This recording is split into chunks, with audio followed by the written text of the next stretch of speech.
Omission हा जो विषय आहे याच्यामध्ये तहसीलदार सिंगची केस महत्त्वाची आहे. या केसवरच हे कॉन्ट्राडिक्शन आणि ओमिशन हा जो टॉपिक आहे हा डिपेंड आहे. या केसमध्येच कॉन्ट्राडिक्शन आणि ओमिशनचा लॉ डेव्हलप झाला. ही केस नेमकी काय हे मी आपल्याला नंतर सांगतो. तत्पूर्वी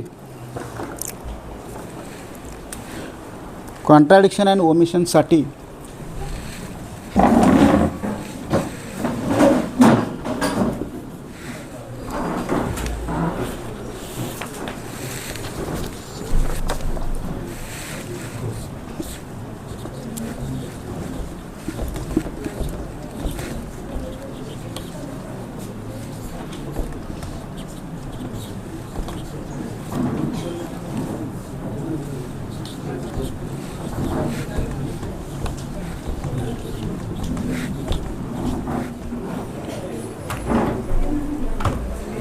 याच्यामध्ये हे 3 घटक महत्त्वाचे आहेत.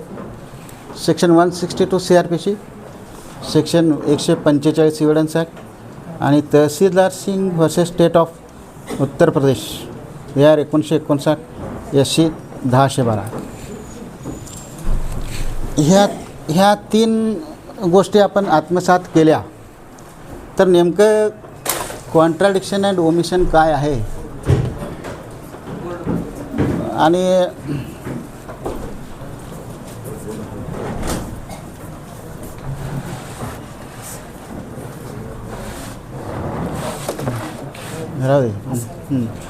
आणि हे कसं आरोपीच्या वकिलांनी रेकॉर्डवर आणायचं क्रिमिनल क्रॉस एक्झामिनेशनमध्ये, तर हे समजून येईल प्रोसिजर. आणि नेमकं ओमिशन कशाला म्हणतात, कॉन्ट्राडिक्शन कशाला म्हणतात, कॉन्ट्राडिक्शन केव्हा कॉन्स्टिट्यूट होतो, त्यानंतर मायनर ओमिशन्स काय आहेत, मेजर ओमिशन्स केव्हा कॉन्ट्राडिक्शन कॉन्स्टिट्यूट होतात, तर प्रोसिजर कशी आहे आरोपीच्या वकिलांनी, प्रोसिजर कॉन्ट्राडिक्शन रेकॉर्डवर किंवा ओमिशन, ह्या सर्व गोष्टी या तहसीलदार सिंगच्या केसमध्ये आहेत. ही जर केस मायन्यूटली आपण स्टडी केला हा सगळा कवर होऊन जाईल.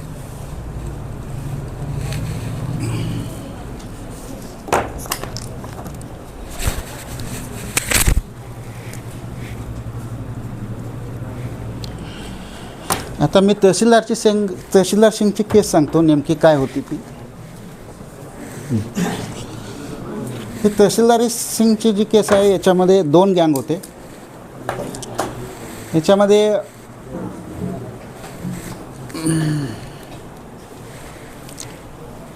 इथं एक घर होतं,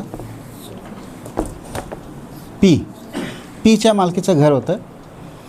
या पीनं काय केलं होतं, रात्री डिनरचं अरेंज केलं होतं याच्या फ्रेंड्ससाठी. हे फ्रेंड्स हे तहसीलदार सिंगच्या अगेनिस्ट गँगमधले लोक याचे फ्रेंड्स होते. आणि इथं त्यानं रात्रीचं डिनर अरेंज केलं. डिनर झाल्यानंतर याला लागूनच एक शेजाऱ्याचं घर होतं क्यूचं. याच्या घराच्या समोर चं हे अरेंज केलं होतं प्रोग्राम. हे जेवण झाल्यानंतर ह्या क्यूच्या मागं एक विहीर होती. इथं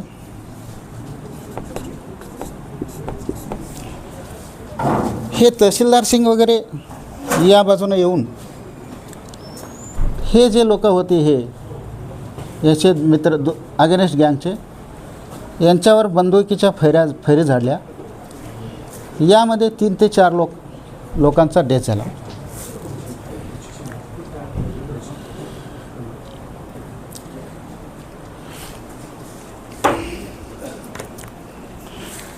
अशी ही केस होती. 302 रेल्वे 34 मर्डरची केस होती. याच्यामध्ये काय झालं, ट्रायल कोर्टाने तहसीलदार सिंग आणि दुसऱ्याला डेथ सेंटेन्स दिलं. डेथ सेंटेन्स दिल्यानंतर या तहसीलदार सिंगनं हायकोर्टात अपील केलं. अपील डिसमिस झालं. त्यानंतर सुप्रीम कोर्टात तहसीलदार सिंग गेला. तिथंही अपील डिसमिस होऊन त्याची डेथ कन्फर्म झाली. पण या तहसीलदार सिंगच्या अपिलामुळं सुप्रीम कोर्टाने याच्यामध्ये कॉन्ट्राडिक्शन आणि ओमिशन हा जो लॉ आहे तो विकसित केला. याच्यामध्ये सगळं कॉन्ट्राडिक्शन किंवा ओमिशन कशाला म्हणतात किंवा कसं त्याच्यात प्रोसिजर सुप्रीम कोर्टाने या केसमध्येच ले डाऊन केले. आता मी जे सांगत आहे हे सर्व या तहसीलदार सिंगच्या केसमधलं आहे बरं का. पूर्ण मी जे सांगत आहे हे सगळं तुम्हाला त्या केसमध्ये मिळून जाईल. हे जजमेंट आहे ते 6 जजेस बेंच होतं सुप्रीम कोर्टाचं.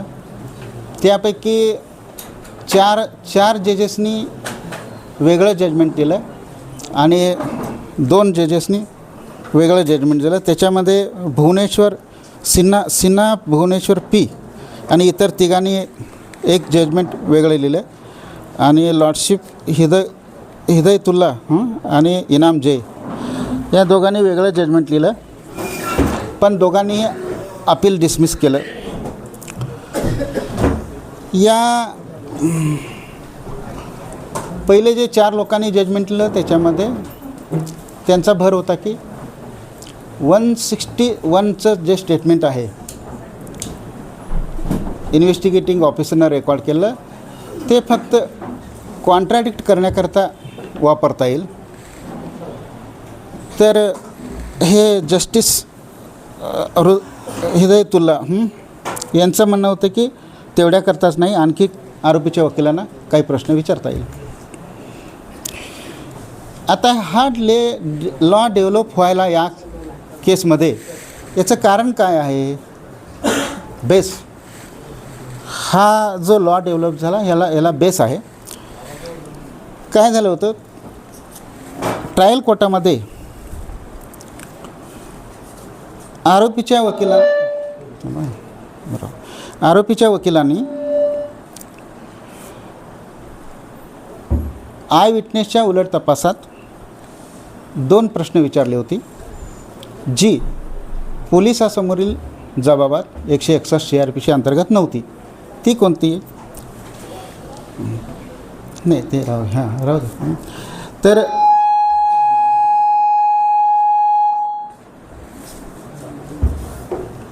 बघा ती 2 प्रश्न सांगतो मी.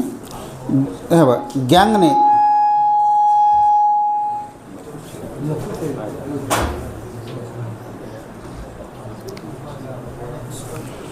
गँगने नथी साक्टू व भरत सिंग हे या तिघांचा या मर्डर केसमध्ये मृत्यू झाला होता बरं का. गँगने ह्या आरोपीच्या वकिलांची प्रश्न आहे ती जी ओमिशन्स होती 161च्या स्टेटमेंटमध्ये या आय विटनेसच्या स्टेटमेंटमध्ये नव्हती. ही 2 प्रश्न कोणती होती? गँगने नथी साक्टू व भरत सिंग यांचे मृत शरीर हे गुंडाळले व त्याची ओळखसाठी छाननी केली व आसारामचा चेहरा हा मृत भरत सिंगसारखा दिसत होता हे तुम्ही तपास अधिकाऱ्यास तुमच्या जबाबात सांगितला होता का? हा एक प्रश्न होता आरोपीच्या वकिलांचा उलट तपासात. दुसरं ओमिशनचा प्रश्न होता, घटनास्थळावर गॅस लँटेन होते हे तुम्ही तपास अधिकाऱ्यास तुमच्या जबाबात सांगितला होता का? हे 2 ओमिशन्स होते. ट्रायल कोर्टात सेशन जजसमोर आरोपीच्या वकिलांनी प्रत्यक्षदर्शी साक्षीदार ज्याचा 161 खाली स्टेटमेंट होतं हे 2 प्रश्न विचारले. हे 2 प्रश्न सेशन जजनी डिसअलाव केले. प्रश्न विचारू दिले नाही आरोपीच्या वकिलांना. हे 2 प्रश्न सेशन जजनी त्याचं कारण ते ऑर्डर केली होती त्याच्यामध्ये का मी विचारू देत नाही. सेशन जजचं म्हणणं होतं त्याच्यामध्ये की याच्यामध्ये कन्फ्लिक्ट नाही आहे. कन्फ्लिक्ट म्हणजे 161मध्ये एक स्टेटमेंट वेगळं आहे आणि चीपमध्ये हा वेगळं सांगतो. हे कन्फ्लिक्ट नाही आहेत. फक्त हे जे दोन प्रश्न आहेत, हे दोन जे आहेत ते त्याच्या पोलिसासमोरील विधानात नाही, एवढंच आहे. म्हणून त्यांनी काय केलं, अशी ऑर्डर करून रिजेक्ट केलं अर्ज आरोपीच्या विधिज्ञांचा. त्यामध्ये आरोपीच्या विधिज्ञांचं आणखी कंटेन्शन होतं की मला आणखी 4 ओमिशन्स होते या विटनेसच्या. पोलिसासमोरील जबाबात जे सांगितलं नव्हतं, म्हणजे चीपमध्ये आणखी 4 त्यानं जास्त स्टेटमेंट सांगितले होते. तर आणखी 4 ओमिशन्स होते, ते मला विचारायचे होते. पण सेशन जजनी मला 2 प्रश्न विचारायला म्हणजे रिफ्यूज केलं, अलाव केलं नाही. म्हणून मी पुढचे पण प्रश्न विचारलो नाही. त्यांचं म्हणणं असं होतं की ते मुळात 2च प्रश्न विचारावं दिले नाही, म्हणून मला पुढचे आणखी 4 ओमिशन्स विचारू शकलो नाही. हा झाला बेस. या बेसवरच हा सगळा लॉ डेव्हलप झाला. सेशन जजसमोर कॉन्ट्राडिक्शनबद्दल काही नव्हतं, फक्त ओमिशन्सबद्दल ही 2 प्रश्न विचार होते. पण सुप्रीम कोर्टाने पुढं जाऊन हा सुद्धा त्यामध्ये विषय घेतला कॉन्ट्राडिक्शनचा.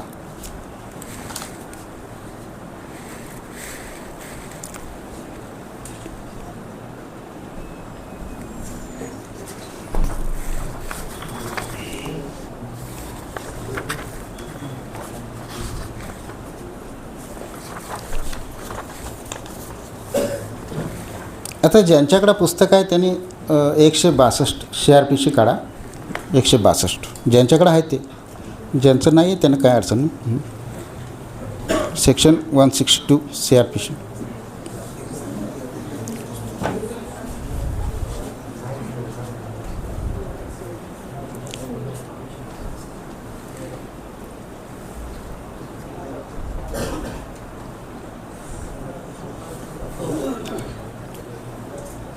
ठेवा.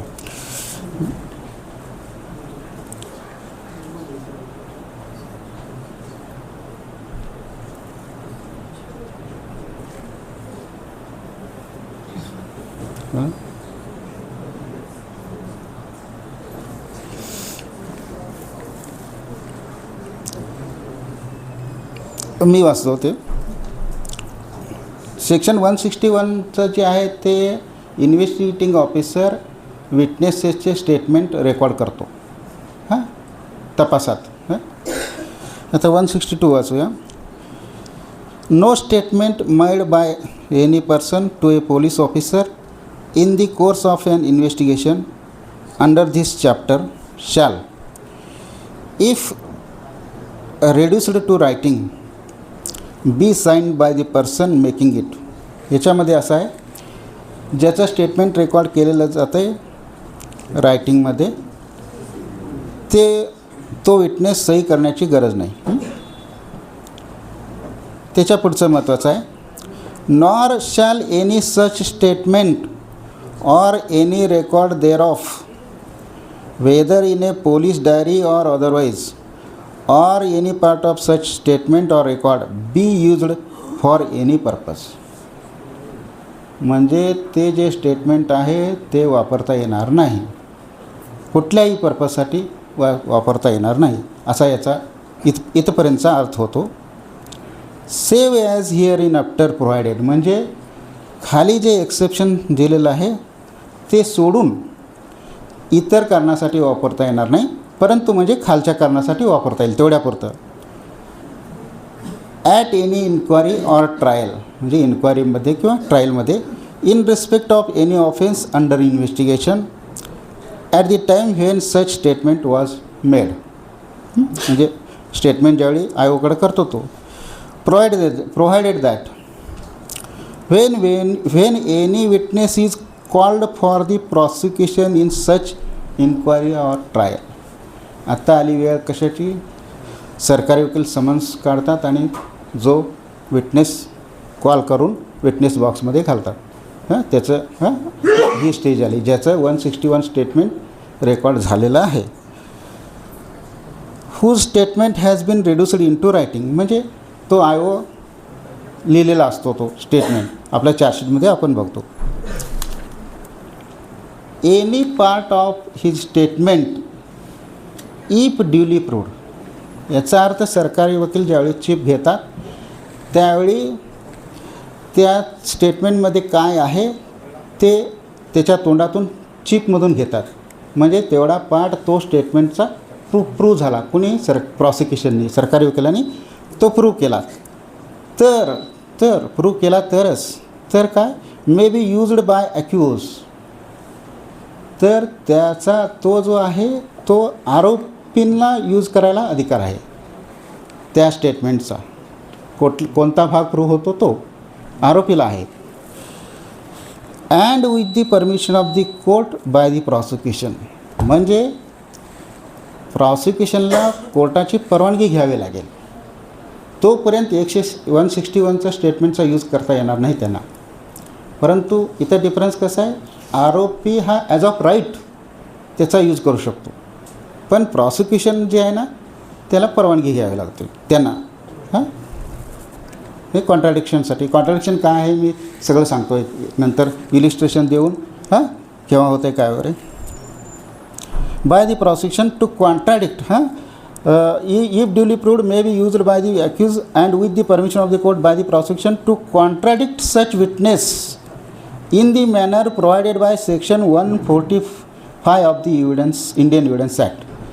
म्हणजे आरोपीला 145 एव्हिडन्स ॲक्टप्रमाणे त्याच्यात जे प्रोसिजर आहे त्याप्रमाणे कॉन्ट्राडिक्ट करता येईल कुठल्या स्टेटमेंटचा, जर पोलिसासमोरील स्टेटमेंटचा किंवा त्यातील काही भागाचा, तर आरोपीला कॉन्ट्राडिक्ट करता येईल. ते 145 एव्हिडन्स ॲक्टमध्ये जी प्रोसिजर दिलेली आहे ती. And when any part of such statement is so used, any part thereof, ते रिएक्झामिनेशनचं आहे. त्या क्रॉसमध्ये काय आलं तर रिएक्झामिन करू शकते. आता त्याला एक्सेप्शन आहे. हे जे आपण स्टेटमेंट वापर करू नये, हां, तर त्याला exception section 32 of Indian evidence act, मला वाटतं हे डाईंग डिक्लेरेशन वगैरे आहे. आणि सेक्शन 27 तो जो आपण आरोपीचा मेमोरँडम, हां स्टेटमेंट जो असतो रिकव्हरी मेमोरँडम 27, हां, त्याला हे एक्सेप्शन आहे. म्हणजे त्यामध्ये हा वरचा भाग अप्लाय होणार नाही.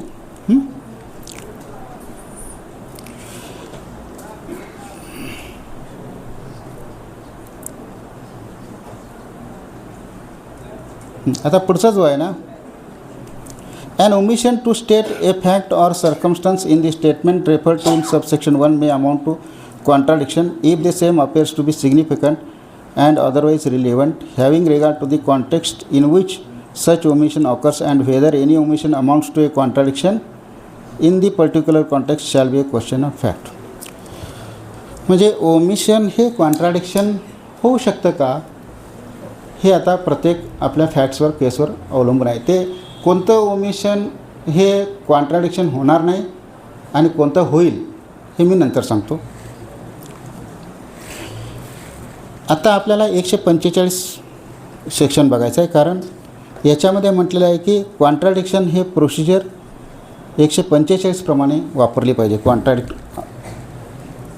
विटनेसला कॉन्ट्राडिक्ट करायचं असेल तर 145 क्रॉस एक्झामिनेशन ॲज टू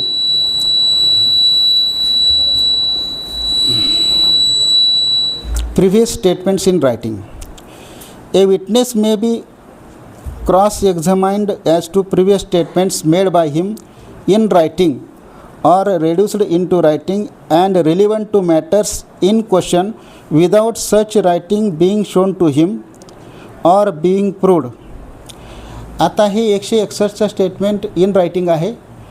तुम्ही क्रॉस एक्झामिनेशनमध्ये ते न दाखवता त्याला प्रश्न विचारू शकता, असा याचा आहे.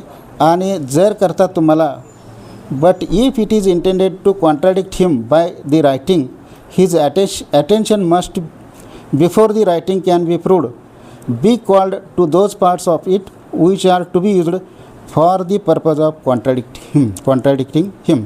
म्हणजे तुम्हाला जर कॉन्ट्रॅडिक्ट करायचं असेल विटनेसला, तर त्याला ते दाखवलं पाहिजे प्रिव्हियस रायटिंग तुमची. हां, ते कसं मी सांगतो तुम्हाला. आता ह्या झाल्या बेसिक गोष्टी. आता मी इलिस्ट्रेशनमध्ये मी जे आता इलिस्ट्रेशन घेणार आहे त्याच्यामध्ये 162 येईल, 145 येईल. हां, आणि कॉन्ट्रडिक्शन कसं कॉन्स्टिट्यूट ह्या सगळ्या गोष्टी येतील. बीच्या अगेन्स्ट ट्रायल चालू आहे मर्डरचा, ज्याने प्रॉसिक्युशनची केस अशी आहे की बीनं एक्सचा मर्डर केलेला आहे. वाय हा आय विटनेस आहे. प्रॉसिक्युशननी कॉल केलं त्याला, तो चीपमध्ये सांगतो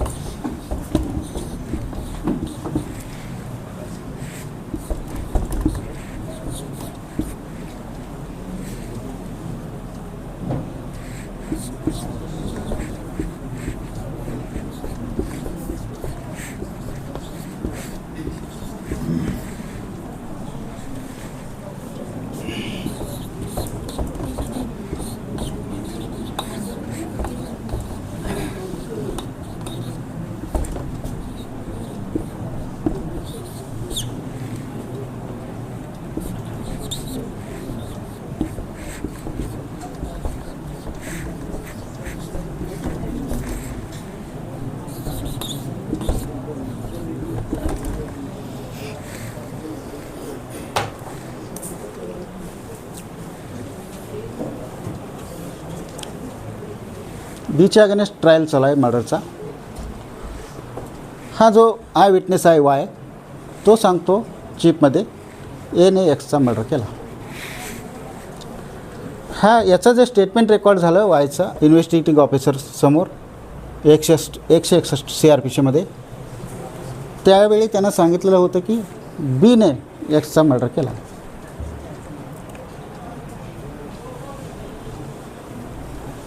आता ह्या 162 आणि 145 एव्हिडन्स ॲक्टप्रमाणे आरोपीच्या वकिलांना कॉन्ट्राडिक्शन क्रॉसमधून रेकॉर्डवर आणायचं आहे. तर त्याकरिता आरोपीच्या वकिलांना त्याच्या 161 जो स्टेटमेंट आहे त्यातील हा पोर्शन त्याला दाखवून प्रश्न विचारावा लागणार की तुम्ही हा भाग तुमच्या पोलिसासमोरील जबाबात सांगितला होता का. या साक्षीदारानं जर करता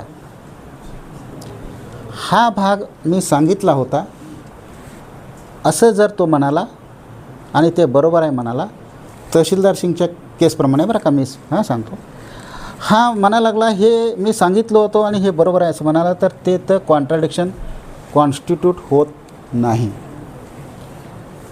जे चीपमध्ये एने एक्सचा मर्डर केला ते वॉशआउट होऊन जात आहे ह्या केसप्रमाणे बरं का, ह्या तहसीलदार सिंग. पुन्हा सांगतो मी, त्या विटनेसनं मी सांगितलेलं हे स्टेटमेंट मी सांगितलं होतं हे बरोबर आहे म्हटलं तर कॉन्ट्राडिक्शन कॉन्स्टिट्यूट होत नाही. जर त्या साक्षीदारानं क्रॉसमध्ये आरोपीच्या वकिलांना सांगितलं की हे मी सांगितलं नव्हतं आणि हे चुकीचं आहे, हे मी सांगितलं नव्हतं आणि हा भाग चुकीचा आहे, तर त्यावेळी हा कॉन्ट्राडिक्शन कॉन्स्टिट्यूट झाला. आता असं कॉन्ट्राडिक्शन विटनेसच्या याच्यामध्ये आलं तर त्याचा काय उपयोग आहे आरोपीला ते नंतर सांगतो मी. त्यानंतर आता मी इथेच घेतो. आता त्याच्यामध्ये प्रॉसिक्युशनसुद्धा with the permission of the court विटनेसला कॉन्ट्राडिक्ट करू शकते असं आहे अर्लियर स्टेटमेंटला त्या 162मध्ये.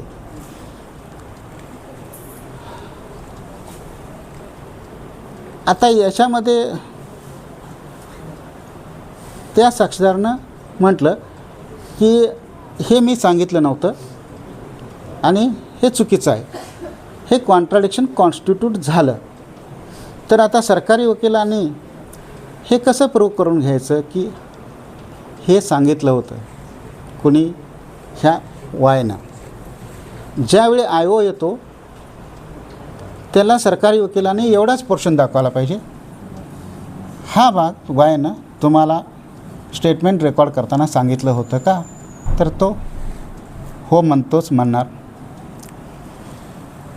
मग ही प्रोसिजर सरकारी वकिलांनी फॉलो करावी असं ह्या तहसीलदार सिंगमध्ये सांगितलेलं आहे. जे कॉन्ट्राडिक्शन IOकडून प्रूव्ह करून घ्यायचं. आता समजा सरकारी वकिलांनी जरी हा कॉन्ट्राडिक्शन प्रूव्ह करून घेतला तरी याला एव्हिडन्सरी व्हॅल्यू किती आहे, हा पण भाग महत्त्वाचा आहे. याच्यामध्येच आहे, याला एव्हिडन्सरी व्हॅल्यू जास्त देता येणार नाही. हा विटनेस जो आहे तो डिसबिलीव करावा यात लिहिलेलं आहे तहसीलदार सिंगमध्ये. ह्या विटनेसला डिस्कार्ड करा, ह्या विटनेस डिसबिलीव करायला. मग सरकारी वकिलांनी जे हे कॉन्ट्राडिक्टेड पोर्शन IOकडून प्रूव्ह करून घेतला तरी त्याला काही व्हॅल्यू राहणार नाही. हे या केसमध्येच आहे.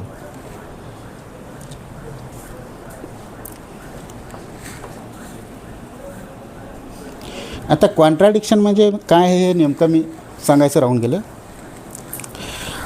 कॉन्ट्राडिक्शन म्हणजे टू इनकन्सिस्टंट स्टेटमेंट्स, म्हणजे एकाच वेळी ते दोन्ही विधाने एकत्र म्हणजे दोन्ही म्हणजे एक्झिस्टन्समध्ये राहू शकत नाहीत. याचंच उदाहरण, एक्सचा मर्डर एने केला, एक्सचा मर्डर बीने केला, हे दोन्ही स्टेटमेंट राहू शकत नाहीत. कोणतरी एकानंच मर्डर केलेलं आहे, एक तर एने केला राहायला पाहिजे नाहीतर बीने केला राहायला पाहिजे. मग हे इनकन्सिस्टंट स्टेटमेंट्स ज्यावेळी येतात त्याला म्हणतात कॉन्ट्राडिक्शन. हे कधी चीफमध्ये जो वेगळा स्टेटमेंट सांगतो आणि त्याच्या पोलिसासमोरील विधानात वेगळं स्टेटमेंट सांगतो, हे म्हणजे कॉन्ट्राडिक्शन. इनकन्सिस्टन्सी, थोडक्यात इनकन्सिस्टन्सी.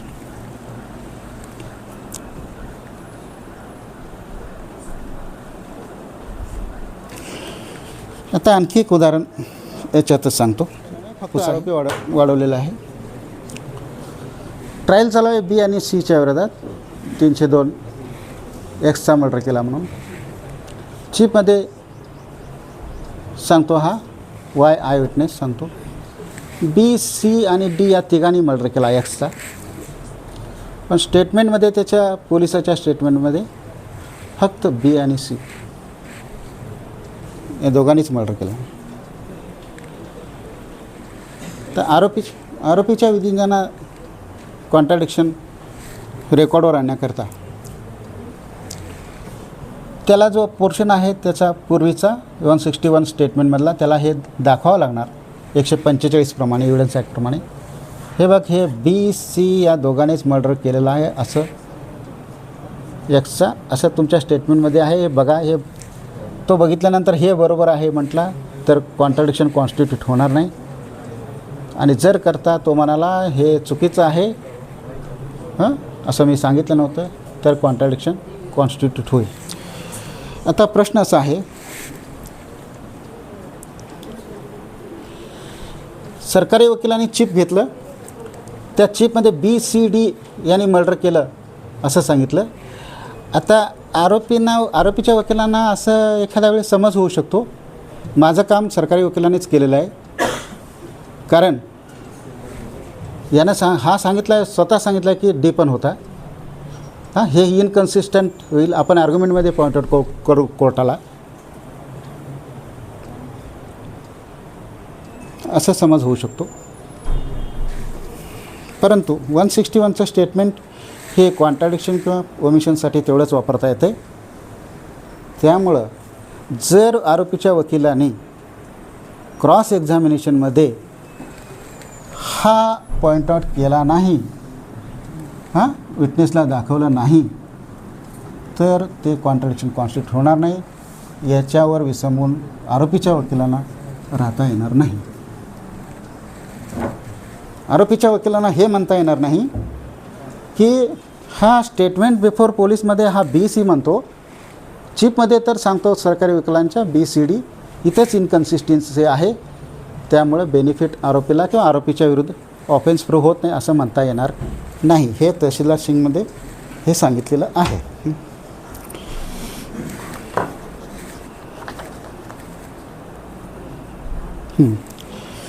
दुसरा एक विषय आहे, काय होते काही वेळा आरोपीचे वकील उलट तपासात एखादी गोष्ट आणतात जी त्याच्या 161 स्टेटमेंटमध्ये नसतं आणि पुन्हा त्या साक्षरलाच विचारतात, हे तुमच्या पोलिसासमोरील जबाबात नाही असं हे विचारता येणार नाही. हे या रुलिंगमध्ये तहसीलदार सिंगमध्ये फेल केलं. कसं सांगतो मी, एक दोन उदाहरण सांगतो त्याच्याकरता. करा. वाय हा आय विटनेस आहे. आरोपीच्या वकिलांचा प्रश्न आहे,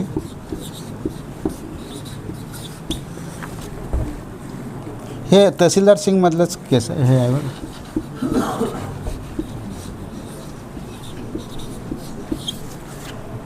केसला एक पाहिला, हे आहे तहसीलदार सिंगमधलेच आहेत. हा वाय आय विटनेसला आरोपीचे वकील विचारतात, तुम्ही गॅस लाईट पाहिला होता का जे 161 स्टेटमेंटमध्ये नाही त्याच्या. तो म्हणतो हो. हां, पुढचा प्रश्न आरोपीच्या वकिलांचा असतो, तर हे तुमच्या 161च्या स्टेटमेंटमध्ये नाही असं विचारता येणार नाही.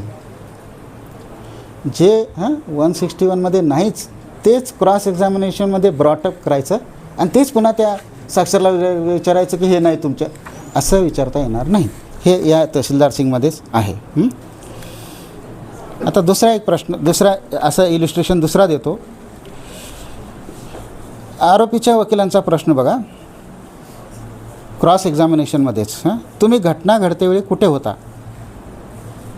तो म्हणतो, मी घटनास्थळापासून 10 फूट अंतरावर झाडाखाली उभा होतो. हे 161च्या स्टेटमेंटमध्ये नाही बरं का, साक्षराच्या 161 स्टेटमेंटमध्ये हे नाही. काय नाही, मी घटनास्थळापासून 10 फूट अंतरावर झाडाखाली उभा होतो, हे नाही 161 स्टेटमेंटमध्ये.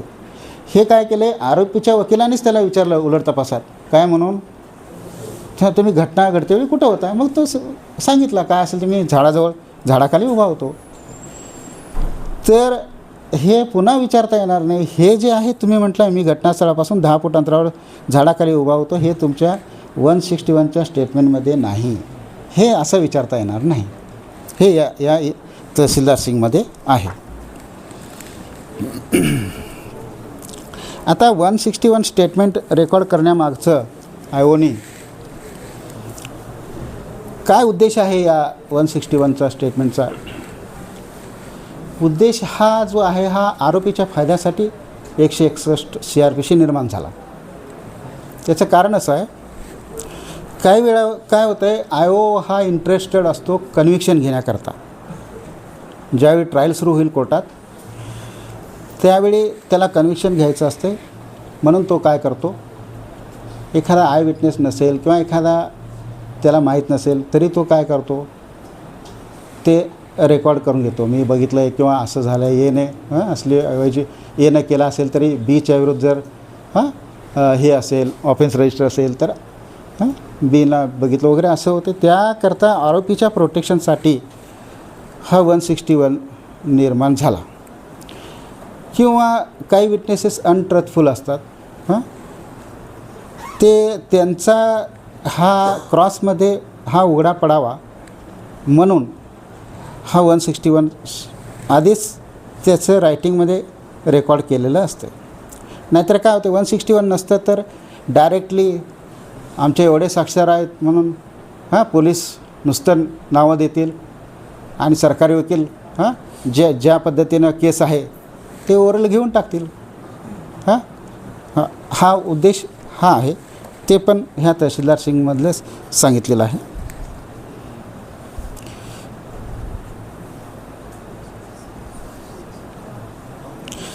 आता हे 161 स्टेटमेंट हे सरकारी प्रॉसिक्युशनला कोरोबरेशनसाठी वापरता येणार नाही किंवा डिफेन्स विटनेस म्हणून त्याला तपासता येणार नाही 161चा आधार घेऊन, किंवा कोर्टालासुद्धा त्या 161चा आधार कोर्ट विटनेस म्हणून वापरता येणार नाही. आता 311 खाली ज्यावेळी आपण एखादा विटनेस कॉल करतो कोर्ट, त्याचं रेकॉर्ड वगैरे नसतं किंवा कोणाच्या अर्जावरून प्रॉसिक्युशनच्या, तर त्याला कॉन्ट्राडिक्ट करता येत नाही कारण त्याचं अर्लियर स्टेटमेंटच नसतं 161चं. आता आपण बघू ओमिशन्स. हा दुसरा कॉन्ट्राडिक्शन संपला. आता सिनियर वकिलांना ओमिशन म्हणजे काय माहिती आहे, मी ज्युनियरसाठी मी थोडं सांगतो. ओमिशनमध्ये म्हणजे जे 161 स्टेटमेंट असते पोलिसासमोरील, त्या व्यतिरिक्त काही मजकूर, काही भाग किंवा काही गोष्टी ह्या सरकारी वकील ज्यावेळी चीफ घेतात त्यात तो सांगतो, ज्या 161च्या स्टेटमेंटमध्ये ते नसतात, त्यांना म्हणतात ओमिशन्स. आता ओमिशन्स आता कसं ब्रॉटअप करायचं हे काय सगळ्या बऱ्याच लोकांना माहिती आहे. काय सिंपल आहे, या गोष्टी तुमच्यात नमूद नाहीत तर तो बघून नाहीत म्हणतो, आहेत म्हटला तरी आपण कोर्ट ते कन्सिडर करते, ओमिशन असतील तर जजमेंटमध्ये कन्सिडर करते. आता प्रश्न असा आहे, त्याच्यामध्ये एक मी मगाशी सांगितलं, आता मायनर ओमिशन्स ज्या असतात त्या कोर्टाने कन्सिडर कराव्यात का जजमेंटमध्ये विटनेस डिसबिलीव्ह करण्याकरता, तर नाही आहे. बऱ्याच केसला आहेत, या तहसीलदार सिंगमध्ये सुद्धा आहेत. त्याच्यापैकी एक याच्यामध्ये एक ओमिशन आलं होतं ह्या तहसीलदार सिंगमध्येच. मगाशी मी सांगितलं की मागं जिथं ते हे डान्स जिथं म्युझिक शो चालू होता त्याच्या मागं एक विहीर होती, त्या विहिरीच्या मागून ते तहसीलदार सिंग वगैरे आले होते. आता याच्यामध्ये असं होतं, FIRमध्ये असं होतं, आरोपी हे दक्षिण दिशेकडून आले असं FIRमध्ये नमूद होतं. तर साक्षीदार न्यायालयासमोर चीफमध्ये काय सांगतो, आरोपी हे विहिरीजवळून दक्षिण दिशेकडून आले. दक्षिण दिशेकडून आले हे दोन्ही याच्यामध्ये हे आहे, फक्त विहिरीजवळून आलं हे फक्त FIRमध्ये नव्हतं. त्यामुळे हे जे आहे ना हे मायनर ओमिशन आहे. तर त्यामुळं ते कोर्ट त्याच्यामुळं डिसबिलीव्ह करत नाही साक्षीदारला. दुसरं एक ओमिशन सांगतो जे मायनर ओमिशन कोर्ट कन्सिडर करत नाही. तर हा एक आय विटनेस असा सांगतो चीफमध्ये, घटनास्थळावरील झाड हे वाळलेले होते, चीफमध्ये सांगतो सरकारी वकिलांच्या. तर त्याच्या पोलिसासमोरील जबाबात जे आहे ना घटनास्थळावर झाड आहे असं सांगितलेलं होतं त्याने, फक्त वाळलेलं एवढा शब्द नव्हता त्या 161मध्ये. मग फक्त वाळलेल्यापुरतं ओमिशन हे मायनर ओमिशन आहे, ते कोर्ट डिसबिलीव्ह करत नाही तेवढ्या मायनर ओमिशनवर. आता महत्त्वाचा प्रश्न राहिला, मेजर ओमिशन्स हे कॉन्ट्राडिक्शन्स होतात. मेजर ओमिशन्स कोणते जे कॉन्ट्राडिक्शन कॉन्स्टिट्यूट होतात. तर मी उदाहरण देऊन सांगतो म्हणजे स्पष्ट होईल. आणि मेजर ओमिशन्स जर असतील तर ते कॉन्ट्राडिक्शन कॉन्स्टिट्यूट झाल्यामुळे न्यायालयाने ते कन्सिडर करावे आणि तो विटनेस डिसबिलीव्ह करावा असं आहे. आता मेजर ओमिशन काय आहे आणि जे कॉन्ट्राडिक्शन कॉन्स्टिट्यूट आहे हे मी एक इलिस्ट्रेशन सांगतो.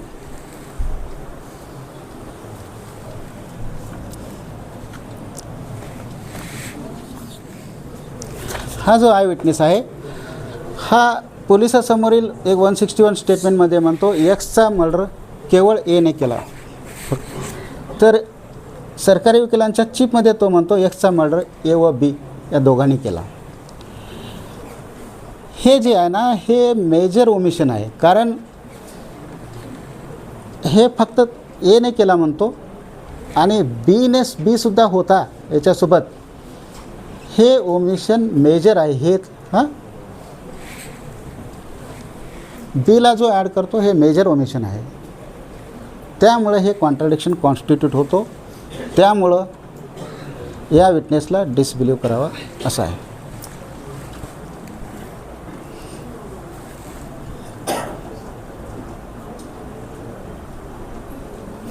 आता दुसरा एक राहिला, साक्षीदार होस्टाईल झाल्यानंतर सरकारी वकील त्या पूर्ण याला क्वेश्चन मार्क देतात आणि आम्ही रेकॉर्ड करतो बरं का. हां चांगलं का. तर काय होतं आहे, ॲक्च्युली तो इंटेन्शन जो आहे तो जेवढा कॉन्ट्राडिक्टेड पार्ट आहे तेवढाच तो करायला पाहिजे 162 आणि 145 प्रमाणे. आता मी मगाशी सांगितल्याप्रमाणे जेवढा कॉन्ट्राडिक्ट म्हणजे मगाशी मी जे कॉन्ट्राडिक्टेड पोर्शन मी सांगितलं, बीने काय असेल ते एचा मर्डर केला वगैरे तेवढंच करायला पाहिजे. पण ती आता कसं झालं आहे, आता ती पद्धत झालेली आहे आणि जर करता आपण ती बंद केली तर कोर्टावरसुद्धा जे जास्त काम पडेल, कारण त्यांना मग प्रत्येक सेंटेन्स डिनायल करत जावं लागतं.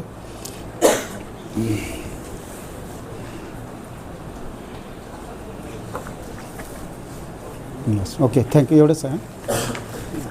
Okay, thank you.